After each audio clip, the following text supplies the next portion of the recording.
আমি একটু প্রচলিত ধরনের ব্যতিক্রম করি, তাই প্রথমেই সম্বোধন করি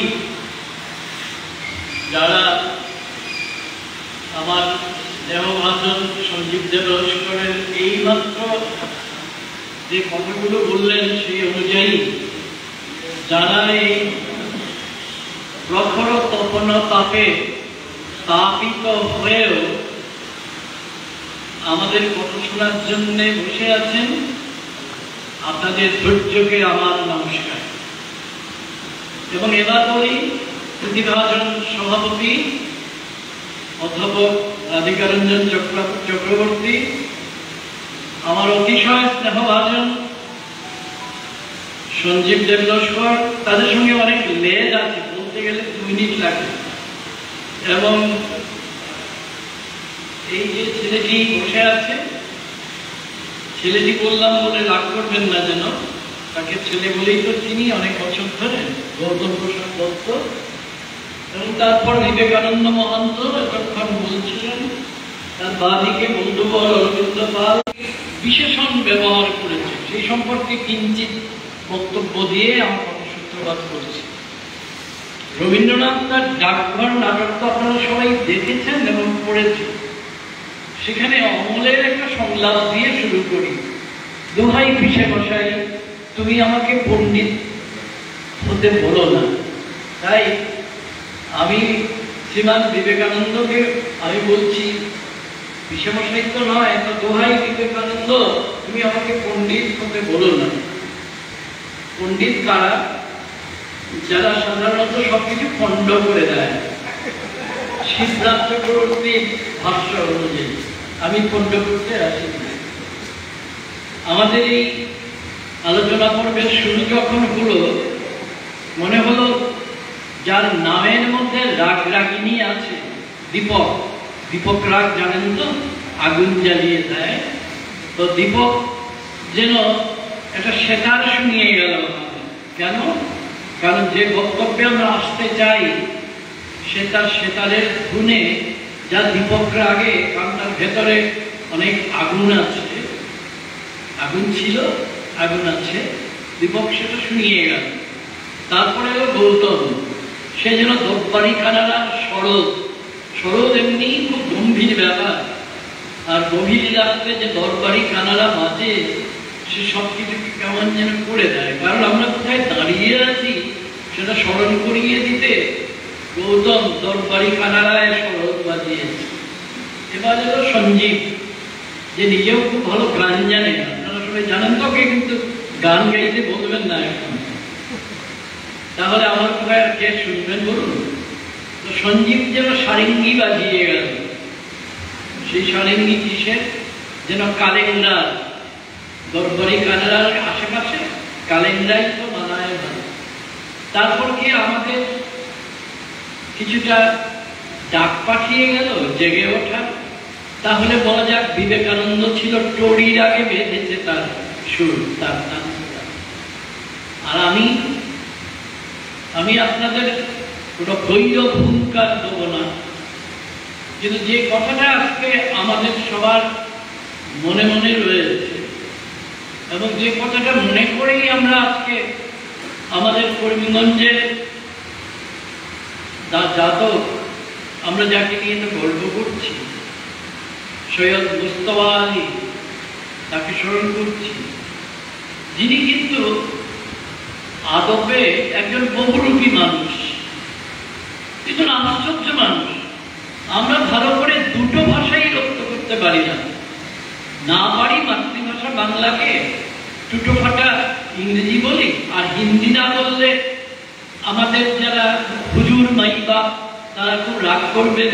আর এখন তো হিন্দি, হিন্দু, হিন্দুস্তানের সময়, অতএব আমাদের এই যে রাজ্যে আমরা বাধ্য হয়ে আছি, না থাকলেই ভালো হতো অনুভব করে, সেই আসামে আমরা তো আছি। নেইটাই খাচ্ছ, থাকলে কি পেতে? এখানে মুস্তফা নেই। দেখুন, আমাদের আজকে যেটা আলোচ্য বিষয় এবং বরাক উপত্যকা বঙ্গ সাহিত্য সংস্কৃতি সম্মেলন, যে দ্বীপ জ্বালিয়ে রেখেছে এখন চারদিকে, আমাদের দ্বীপ নিভে যাচ্ছে বারে বারে, খানিকটা রবীন্দ্রনাথকে স্মরণ করেই বলি। এবং তার মধ্যে রবীন্দ্রনাথ ঝড়কে স্মরণ করে চমৎকার গান লিখে গেছেন, সুর যোজনা করে গেছেন। আপনারা নিজেও নিশ্চয়ই বাড়িতে সেটা গান, ঝড়ের রাতে। কবি শঙ্খ ঘোষ একটি চমৎকার পংক্তি আমাদের উপহার দিয়েছেন। আজ সবচেয়ে জরুরি প্রয়োজনের সময় তিনি আর আমাদের মধ্যে নেই। কি আমার পরিচয় মা, কে আমি? আমরা তো ভালো করে ঠিকই করতে পারলাম না, আমরা কারা? এবং এর মধ্যেই আপনারা শুনলেন একটা সিলেটি উপজাতীয়তা, উপজাতি অন্য অর্থে এই কথা বলবো। তবে আমার দু একজন নয়, মাত্র একজনই ছাত্রী এখন মজুদ আছেন, আরেকজন পালিয়ে বেঁচেছেন দেখতে পাচ্ছি, বিশ্বজিৎ। তারা থাকলে বলতেন, আমি ছাত্রছাত্রীদের সঙ্গে কখনো, শুধু বিশ্ববিদ্যালয়ে নয়, বিশ্ববিদ্যালয়ের বাইরেও বিশেষ কারণে আমি কখনো উপভাষায় কথা বলি না। এবং আজকে যদি ও আমার সঙ্গে কথা বলে, আমাদের তিনি যে কারণে আমাদের শিরোধার্য, সেই কারণটাই আমাকে এ ধরনের কাজ করতে প্রণোদিত করে। আমার সম্পর্কে পরিচয় দিতে গিয়ে আমার বিশেষ স্নেহভাজন সঞ্জীব বলেছে যে হ্যাঁ, আমি বাঙালি জাতিসত্তা নিয়ে কিঞ্চিত ভাবি। আমি এটা বলতে চাই, আমার মনে হয়েছে, এবং আমি তো সমর্থন পেলাম শ্রীমান দীপক, সঞ্জীব এবং গৌতম তিনজনের কথাতে, যে আমি বড় ভুল ভাবছি না, যে আমরা সত্যি উচ্চারণ করেই তো বলল সঞ্জীব যে বাঙালি জাতির, যে বাঙালি জাতি কারা। আমার বক্তব্য আমি কয়েক সেকেন্ড পরে বলছি যে মুস্তফা আলী আমাদের শিরোধার্য। তার বেশ কিছু বই আছে, আপনারা জানেন সংখ্যাটা 31টি বই তিনি লিখেছেন। সেই 31টি বইয়ের মধ্যে একটি হচ্ছে ময়ূরকণ্ঠী। সেই ময়ূরকণ্ঠীটা আপনারা পাবেন 10 খণ্ডে বিন্যস্ত মিত্র ঘোষকে। মুস্তফা কি বলেছেন সেটা শুনুন। মোটামুটি ভাবে আমি উদ্ধৃতই করছি, একটু একটু শব্দের গোলমাল হতে পারে। যে আমি বাঙালিদের সম্পর্কে কথা বলছি, যে বাঙালিরা বাংলাদেশের, বাংলার ভিতরে থাকে। তিনি বাংলাদেশ শব্দটা লেখেননি, বাংলার ভিতরেও আছে, বাহিরেও আছে। যে আমরা হিন্দু মুসলমানের বাইরে ভাবতেই পারি না। তো বৌদ্ধ খ্রিস্টানও আছেন, সংখ্যায় কম, তারাও বাঙালি। এবারে স্মরণ করিয়ে দিয়েছেন তিনি। আর একটু আগে আপনারা বিবেকানন্দ যখন বলছিল, নিশ্চয়ই পড়ছিল তার প্রবন্ধটা, তখন নিশ্চয়ই আপনারা লক্ষ্য করেছেন যে প্রায় আমি যে কথাটা ময়ূরকণ্ঠী থেকে বলতে গেছি, এই জন্যে অন্তত এইটুকু ধারণা সম্ভবত আমার আছে যে যখন সাহিত্য আলোচনা করব তখন আমার যে পদ্ধতি হবে, আর যখন আমি সাহিত্য আলোচনা করছি না, আমি আমাদের জীবনের সংকটকে আমার মনে রেখে তারপরে আমি কিছু একটা আলোচনা করছি, তার পদ্ধতিটা কিন্তু ভিন্ন হবে। শহরিয়া হয়ে তারপর শেষ হলো যেটা, সেটা তার মৃত্যুর পরেই লিখে দিয়েছিল সম্ভবত। তিনি তো চলে গেলেন 1974 সালে, না 1970 সালে বেরিয়েছে, মৃত্যুর 4 বছর আগে বেরিয়েছে। আজকে আমি সেই উপন্যাসগুলো নিয়েও আলোচনা করছি না, আমি আলোচনা করছি একটা ভিন্ন জায়গা থেকে। এইরকম কিছু করেছেন না, এটা হয়তো আমি যেহেতু সাহিত্য চর্চা করবো না বলেছি, আমি এদিকে যাচ্ছি না, এটা সম্বন্ধে আমার কিছু বিশেষ বক্তব্য আছে। তো আমি এইভাবে বলি, তিনি যে বললাম, এছাড়া বিভিন্ন রকম প্রবন্ধ করেছেন। একটা জিনিস লক্ষ্য করবেন, যে আমাদের অখণ্ড বাঙালি চেতনার মানেটা এবার বোধ হয় একটু বলে দেওয়া দরকার। অখণ্ড বাঙালি চেতনা কি? যে চেতনা আমাকে তার উপর নির্ভর। তো কিরকম? বাঙালি হচ্ছে সেই খাঁটি বাঙালি যে সমস্ত কিছু থেকে আহরণ করে। ভাবুন তো, একটা মানুষ, না পণ্ডিত বলছি না, বিদ্যান মানুষ, যে 15টি ভাষায় উৎপত্তি অর্জন করেছে, তখনও দেখবেন হঠাৎ করে আপাত দৃষ্টিতে একটা প্রগল্ভতা চলে আসছে। লক্ষ্য করলে দেখবেন এটা প্রগল্ভতা নয়, এটা তার ভেতরের তার সত্তা, তার বাঙালি সত্তা জানান দিচ্ছে। কোন বাঙালি সত্তা? যে সব কিছুকে আহরণ করে। যিনি ধর্মমতে একজন নিষ্ঠাবান মুসলমান ছিলেন, ধর্মতত্ত্ব নিয়ে আলোচনা করে, সেই মানুষটি তো লেখে। এমন তো না যে তাকে পেছনে সরিয়ে দিয়ে, এই ব্যাপারটা একটু বোঝা দরকার আমাদের। আমরা ভাবি একজন যখন লেখে গান্ধীজীবী পড়ার মতন করে, সে তখন একটা আলাদা মানুষ। না, একই মানুষ লেখে। কোন মানুষ? যে তার বাঙালি সত্তা সম্পর্কে কত সমস্ত আমাদের উপাধিগুলো এখানে উপস্থিত এবং সেনগুপ্ত। আমি আপনাদের নাম উচ্চারণের সবুদার মনে হচ্ছে রায়, তিনি আপনার রায়কে আমি ছোট করছি না, রায়রাও আছেন। আমাদের আমাদের উপাধিগুলো বুঝিয়ে দিচ্ছে যে আমরা ধর্ম মতে অন্তত আমরা যে পরিবারে জন্মেছি সেটাই বলা ভালো। সংস্কৃতি পালন করি, আমরা পরম্পরা পালন করি, আমরা ঐতিহ্য পালন করি। এই সব মিলিয়েই আমার আপনার প্রত্যেকের ভেতরের বাঙালি সত্তাটা গড়ে ওঠে। সেই বাঙালি সত্তা নিয়ে যখন মুস্তফা আলী লিখছেন, স্বভাবতই তার সমস্ত বিশ্বাস তার থেকে পেরে আনতে হয় না। তার প্রত্যয় কোথাও টেবিলে রাখা আছে সাজানো শোকেসে, সেখান থেকে বের করে আসতে হয় না। তিনি স্বাভাবিকভাবে লেখেন। এবং দেখুন, বাঙালি হয়ে সাহিত্য চর্চা করবো না যে আমি আজ, তো সেই শব্দমের নায়ক জানেন তো, না বললেও আমরা বুঝি নায়ক কিন্তু মুস্তফা আলী স্বয়ং। শহরিয়ারের নায়ককে মুস্তফা আলী স্বয়ং, তুলনাহীনের নায়ককে মুস্তফা আলী স্বয়ং। তো শব্দমে একটা সংলাপ বলছি, একটা বাক্য বলব।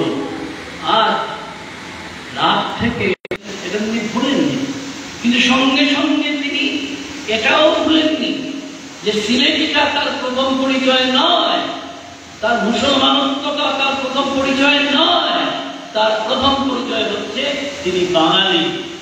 যে কথাগুলো আপনারা বলেছেন বলে আপনাদের ধৈর্য কি না, মাসুক তো নেই এখানে, আদিনা ঠিক বলেছি তো? সব আশা করি এটা যায়। এই প্রশ্নটা কি? কোন প্রশ্নটা? যে আমরা এই মুহূর্তে, এই 2024 আমার আত্মপরিচয়টাকে কেড়ে নেওয়ার মতো একটা অবস্থা হয়েছে। আত্মপরিচয়কে ভুলিয়ে দেওয়ার জন্য একদিকে চলছে হিন্দুস্তানের ফেসিবাদী উন্মত্ততা, আরেকদিকে চলছে অসমীয়া অভিবেদে কপুলে বাড়িছে সে। এটা শুধু কৃষ্ণ নয়, আমাদের প্রত্যেকের বাড়িতে আমাদের ভাষাকে, আমাদের সংস্কৃতিকে, আমাদের চেতনাকে, আমাদের অস্তিত্বকে যে ধ্বংস করবে যারা,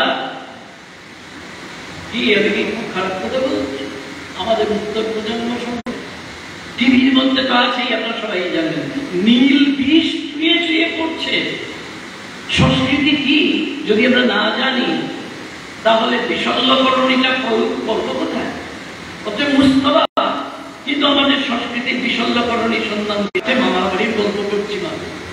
আপনারা জানেন, সাহিত্যকার যখন কিছু লেখেন, তিনি শুধু গল্প লেখেন না, তিনি আমাদের সংকেত উপহার দেন। তবে এটা মনে মনে বলেন আর কি, তবু বলে ফেলি। আপনারা যা কষ্ট করে আমাকে এইখানে এনেছেন, বলেই ফেলি। সেটা হচ্ছে এটা আমার নিজের কানে শোনা। এটা নিয়ে খুব মজাদার ব্যাপার হয়েছিল। তখন আমরা আমার ছাত্র অবস্থা গুরুজন যে আমাদের সৈয়দ মুস্তফা আলী সাহেব একজন খুব স্পিরিচুয়াল লোক। এইবার মুস্তফা আলী উঠেছেন, বক্তৃতা তো যা দেওয়ার দিয়েছেন, যে বাক্যটাই বলতে চাই না, যে তিনি বললেন যে আমাকে মাননীয় স্যার বলে আমার নিজের কানে শোনা। তো এই মানুষটি রসের কথা হলো কি পাশ করলেন। তো এইবার আমি আমার কথায় আসি, আপনি যে বইটাই কাজ করবেন, যেখান থেকে খুশি করুন, আপনি একটা প্যাকেজ দেখবেন। অনেক বছর ধরে টিচার ছিলাম, তো যারা বই দেখে বই ততটা পড়ে না, ভালো ভালো কোটেশন দেখলে সঙ্গে সঙ্গে সেটা চুকে দেয়। তো এইরকম যারা কোটেশন সন্ধান করেন তারা কিন্তু আলী সাহেবের ক্লারিতে ক্লারিতে তু ভুলে ক্লারিতে ক্লারিতে, তারপরে বলেন অস্বার্থ ইংরেজিতে, অস্বার্থ আমি বলিনি, মুস্তাফা আলী সাহেব লিখেছেন অস্বার্থ সংস্কৃত কথা মজা করার জন্য একটা ফ্রেঞ্চ কথাটা লিখে ফরাসি কথাটা লিখে সঙ্গে সঙ্গে বললেন অস্বার্থ। এর অর্থ আমি বাংলায় হচ্ছে এর অর্থ কি, এর অর্থ কিন্তু বাংলায় বললেন না, ইংরেজিতে বললেন ক্লেরিটি, ক্লেরিটি, অলওয়েজ ক্লেরিটি। এই কথাটা প্রমথ চৌধুরী যদি নিজের সম্পর্কে বলতেন দেখতে পাবেন ভাষাচার্য সুনীতি কুমার চট্টোপাধ্যায়ের মধ্যে, যিনি ফুল গাছ থেকে ফুল পেরে আনার মতো করে ইচ্ছা মতো যে কোনো ভাষায় যে কোনো সময় কথা বলতে পারতেন। আমার দুর্ভাগ্য আমি সুনীতিবাবুকে দেখিনি। আমি যখন আচার্য সুকুমারী ভট্টাচার্যের কাছে একজন অত্যন্ত প্রিয় ছাত্রী ছিলেন, তার মুখে আমি তার গল্প শুনেছি। তো আজকে আপনাদের মুস্তাফা আলীর কথা বলতে বলতে আরেকজন সার্থক বাঙালি যাকে রবীন্দ্রনাথ কত ভালোবাসতেন আপনারা জানেন। রবীন্দ্রনাথ তার শেষের কবিতায় শুনিয়ে যায় যে একজন খাঁটি বাঙালি কোনোদিন আহরণ করার সময় নিজেকে বিসর্জন দেয় না, মুস্তাফা আলীও দেননি। আজকের সংকটের দিনে নানাভাবে তা থেকে পরিত্রাণ খোঁজার ব্যাপার আছে, সামাজিকভাবে আছে, রাজনৈতিকভাবে আছে, সেটাই এই দেশ ভাঙুক, যা খুশি করুক, আমি আমার দেশ ছাড়বো না। এই হচ্ছে খাঁটি বাঙালি, যে তার আকাশকে যখন নিজের মাথার উপর রাখে সে তার শিখরকে, সে তার জমিকে কখনো ভুলে না। আজকে আমাদের দুর্ভাগ্য, আমরা আমাদের শিকড়টাকে উপড়ে ফেলছি, আমাদের জমিটাকে নিশ্চিহ্ন করে দিচ্ছি।